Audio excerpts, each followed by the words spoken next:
И така, има ли нещо, което все още да е останало недоизказано за Гео Милев? Например, често се споменава с недомлъвки неговия несполучлив опит през 1922 година да стане член на Комунистическата партия.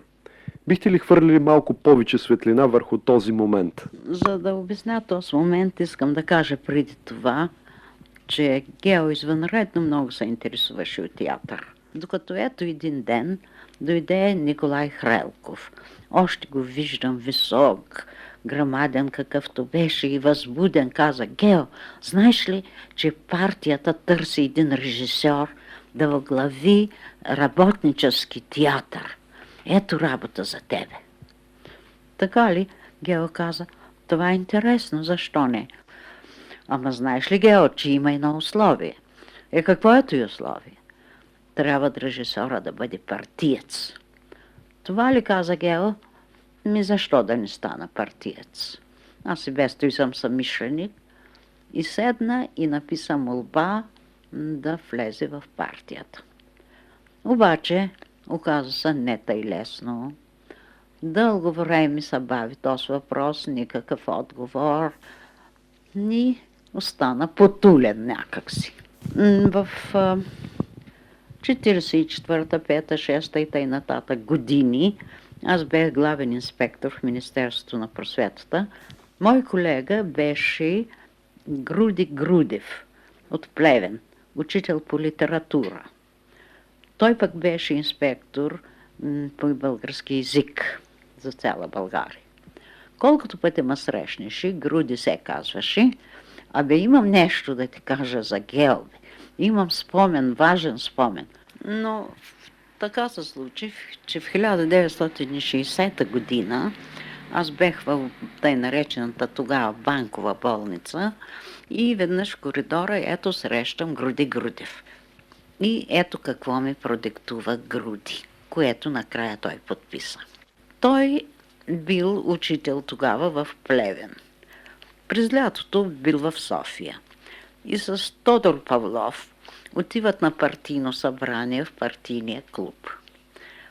След като минал дневния ред, Тодор Павлов го сбутал и казал: я стани, попитай защо не приемат Гео в партията. Груди станал и попитал.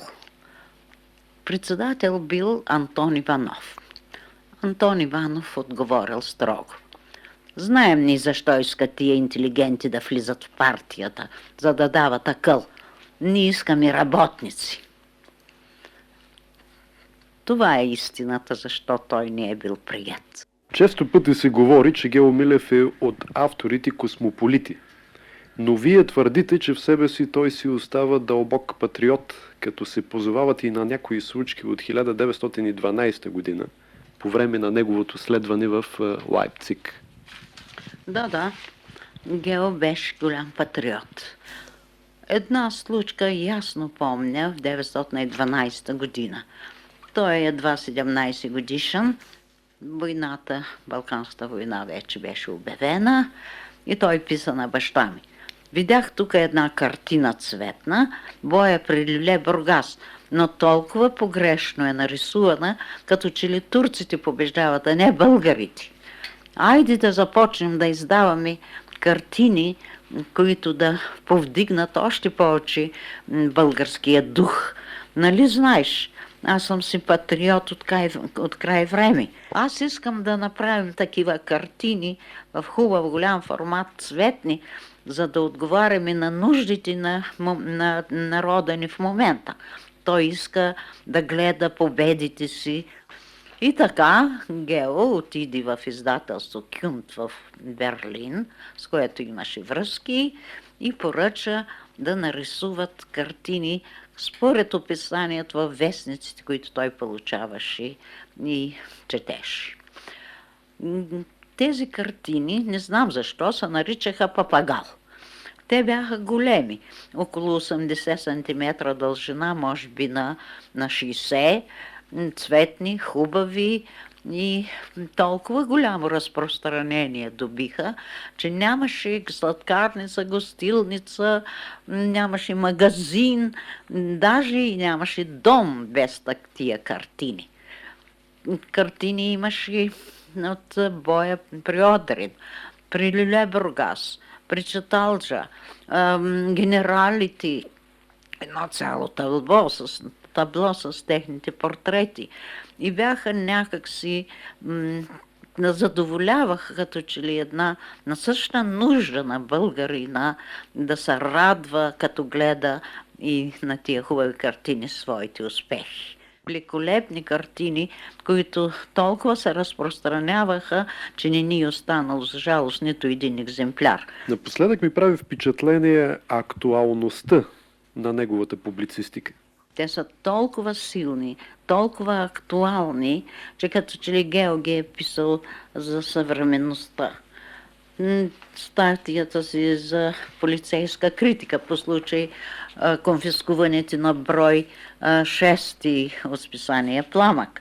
Гео пише такива силни, такива точни определения за полицейската атмосфера, която цареше тогава в 24-та и 5-та година.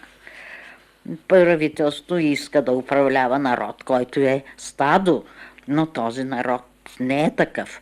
Нашия народ е мислящ народ. Такива фелдфебелски принципи началство Луча знаят от средата на 18 век вече не съществуват. Пробуждането на народа, неговата еволюция от стадо до народ е много голяма. Ето такива смели мисли за полицейската начин на управляване на народа са толкова актуални и сега. Въобще, Гео си остава не само с Септември, но особено пак с неговата много остра критика на държавния апарат, много актуален.